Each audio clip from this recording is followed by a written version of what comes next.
Hello les filles, je suis vraiment super contente de vous retrouver aujourd'hui dans une nouvelle vidéo.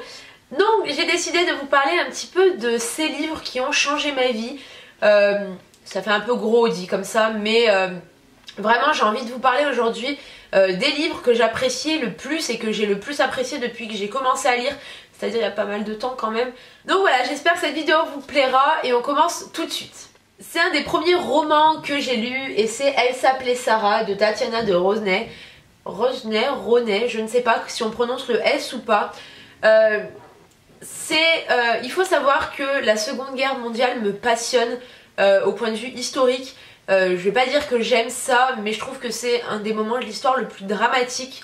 Et j'aime beaucoup lire à ce sujet parce qu'on apprend toujours beaucoup de choses et beaucoup d'événements. Ce livre parle essentiellement de la Ralph du Veldiv qui a eu lieu en juillet 1942 et donc voilà, en fait c'est une histoire, on va suivre en fait deux femmes. On va suivre Sarah qui est une jeune fille qui vit en 1942 et qui va être victime de la Ralph du Veldiv avec sa famille. Et on va suivre Julia qui vit en 2002, donc plutôt de nos jours, qui est journaliste et qui va enquêter sur cet événement qui a eu lieu à Paris. Et en fait on va suivre les deux histoires en parallèle. Et ce livre, comment dire, qui m'a entièrement bouleversée. Je crois que c'était le premier livre que j'ai dévoré puisque je l'ai lu il y a quand même pas mal de temps. Là c'est la nouvelle édition parce que j'avais prêté mon ancienne édition à ma cousine qui me l'a complètement ravagée. Et comment vous dire que j'étais pas très contente et que du coup elle m'avait racheté la nouvelle version pour mon anniversaire. Je parle beaucoup trop de choses qui n'ont pas lieu de dire, voilà, tout simplement. Je l'ai lu un nombre incalculable de fois et je l'aime toujours autant. C'est un des livres que je conseille tout le temps quand on me parle de cette période de l'histoire, parce que c'est un livre qui est abordable, qui peut être lu par les plus jeunes qui ont envie de s'intéresser à cette période-là. C'est pas comme Primo Levi par exemple, où Primo Levi c'est un livre qui est très dur et que j'ai eu beaucoup de mal à finir, moi ayant 18-19 ans. Celui-ci je l'ai lu, je sens que j'avais 15 ou 16 ans quand je l'ai lu, et c'est un des livres qui a complètement changé ma vie du point de vue de cette époque là. C'est là que j'ai vraiment complètement ouvert les yeux sur ce qui s'était passé et la façon dont ça s'était passé. Donc voilà, si jamais ça vous intéresse, là c'est aux éditions Le Livre de Poche. Donc voilà. Ensuite je vous présente Je veux vivre de Jenny Dom chez les éditions Plon Jeunesse. C'est un livre que j'ai lu il y a une éternité. Je sais même pas, enfin si, je vais savoir vous expliquer l'histoire puisque c'est un livre que j'aime beaucoup. Donc on va suivre Tessa qui est une adolescente qui est atteinte d'une leucémie. Donc elle sait qu'elle est condamnée, qu'elle se trouve dans le couloir de la mort et elle décide de faire une liste de tout ce qu'elle veut faire avant de mourir, sachant que sa mort est plutôt en approche. Donc elle sait et du coup elle a envie de faire plein de choses et elle a envie de les faire avant de mourir. Et donc elle va faire toute une liste et elle va faire ces choses les unes après les autres. Et c'est vraiment un livre qui donne de l'espoir, qui est magnifique. Même si c'est le premier livre où j'ai chialé devant. J'ai vraiment chialé devant ce livre parce qu'il est quand même poignant. J'étais une ado aussi, j'ai une excuse toute petite, mais voilà, je devais avoir 15 ans quand j'ai lu ça, donc je m'identifiais totalement à Tessa qui avait le même âge que moi, etc. Donc voilà, mais c'est un des premiers livres où j'ai pleuré devant, mais c'est pas le dernier, ça je peux vous le dire. Et donc du coup c'est un livre qui est frais, qui se lit très facilement. C'est de la jeunesse, comme vous pouvez voir, c'est écrit très gros. C'est un petit pavé, hein, c'est pas non plus une catastrophe. Mais voilà, j'adore ce livre et c'est un des livres qui a changé ma vie.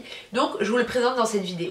Ensuite, je vais vous parler de 3 livres qui en sont... Enfin, c'est une suite en fait. Il commence par celui-ci qui est Journal d'Aurore, Jamais contente. Donc c'est un livre de Marie Desplechin chez les éditions École des Loisirs. École des Loisirs, c'est ça. Mais c'est un livre jeunesse concrètement, hein, c'est en fait on va suivre Aurore qui est une ado complètement ravagée et qui écrit dans son journal intime tout ce qui lui passe par la tête. Elle explique ses journées, etc. Et c'est vraiment super bien écrit. Marie Desplechin a fait un boulot d'écriture là-dessus qui est vraiment magique. c'est accessible pour les plus jeunes, c'est drôle pour les plus âgés. Donc j'ai les trois, donc j'ai le journal d'Aurore, jamais contente, le journal d'Aurore, toujours fâchée, et le troisième qui est rien ne va plus. Voilà, et ça se lit hyper vite.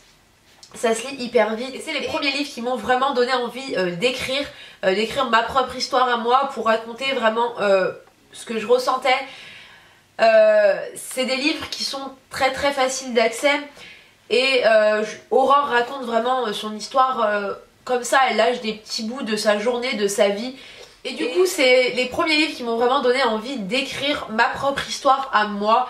Et du coup ils ont un petit peu changé ma vie puisque depuis j'écris, même si c'est jamais des histoires entières, même si je trouve jamais de dénouement à mes histoires, ça me fait du bien d'écrire. Et c'est ces livres là qui m'ont entre autres donné envie d'écrire. Les deux derniers livres que je vais vous présenter sont beaucoup plus récents. Celui-ci je vous l'avais présenté dans mon premier update lecture, il me semble, qui a eu lieu l'année dernière, puisque je l'ai lu l'année dernière ce livre là. Et c'est Tombé du ciel de Cecelia Ahern. Donc c'est l'auteur de PS I Love You. Adorant le film et le livre PS I Love You, je pouvais vraiment que le lire. C'est un livre qui est vraiment... Enfin pour moi il a été plein d'espoir, je le trouve tellement bien écrit. En fait on suit deux personnages, donc un homme et une femme, Adam et Christine. Et lui s'apprête à sauter d'un pont et il croise donc Christine. Je ne sais plus combien de temps c'est, mais elle lui demande d'attendre avant de sauter, qu'elle a besoin de lui prouver que la vie est belle et qu'elle vaut la peine d'être vécue. Et c'est un livre qui est juste plein d'espoir, plein de tendresse et qui est vraiment magique. Il a changé ma vie, je sais pas pourquoi il a changé ma vie, mais c'est un des livres que j'aime le plus dans ma bibliothèque. Et donc voilà, je pouvais que vous le présenter, c'est mieux. Je pouvais que vous le présenter dans cette vidéo parce que c'est un des livres que je préfère. Et donc en quelque sorte il a changé ma vie. Voilà, je l'adore, je sais pas exactement en quoi il a changé ma vie, mais en tous les cas j'y suis très très attachée. Et donc du coup c'est pour ça que je vous le présente dans cette vidéo. Et le dernier livre c'est la saga 50 nuances de Grey. Alors là il s'agit de 50 nuances plus claires, parce que tout simplement le 1 et le 2 sont en prêt. Voilà, ils sont tous les deux chez ma meilleure copine. Ça fait pas mal de temps que je les ai lus. Et à chaque sortie de film je les relis pour vraiment me mettre dans le bain. Et c'est des livres c'est une trilogie que j'adore, qui m'a ouverte un petit peu l'esprit sur ce que je pouvais lire, parce que j'avais beaucoup de mal avec cette saga, j'avais peur de m'y plonger dedans en ayant certainement peur de ce que j'allais pouvoir y trouver. Mais en fin de compte c'est vraiment une saga qui m'a permis de voir qu'il fallait pas forcément avoir peur de ce qu'on allait lire et qu'il fallait s'y jeter. Et des fois on tombe sur des très très belles surprises comme cette saga là. Je vais même pas vous le présenter l'histoire parce que tout le monde la connaît. C'est vraiment des livres que j'ai adorés et que dont je ne peux pas me séparer. Voilà, c'est vraiment une histoire qui m'intrigue plus qu'autre chose. J'aime plus les livres que le film, mais ça c'est mon avis perso et je pense que tous ceux qui ont lu les livres sont plutôt du même avis que moi, parce qu'il y a quand même pas mal de passages qui sont coupés. Bref, c'est une autre vidéo. Voilà, en tous les cas, ces livres-là, parce qu'il y a les trois, ont complètement changé ma façon d'aborder un livre, et en oubliant toute l'appréhension, tout ce qu'on peut penser d'un livre en fait avant même de l'avoir ouvert. Et du coup maintenant je me tente à plus de choses qu'avant au niveau lecture. Vous le verrez certainement dans mon prochain update lecture où j'ai testé pas mal de nouveaux horizons livresques, si on peut dire. Donc voilà pour cette vidéo, j'espère qu'elle vous aura plu. N'hésitez pas à me partager vos livres qui ont changé votre vie ou votre façon de voir, pardon, dans les commentaires. Je me ferai vraiment un plaisir d'y répondre et de voir un petit peu ce que vous aimez lire pour pourquoi pas m'y pencher, parce que j'aime bien découvrir des nouvelles choses, surtout en livre. J'ai jamais assez d'idées au niveau de mes envies de lecture. Donc voilà, n'hésitez pas à me dire tout ça dans les commentaires. Et puis on se retrouve mercredi sur le blog et dimanche sur la chaîne. Je vous fais de très très gros bisous, puis je vous dis à très vite. Bisous tout le monde.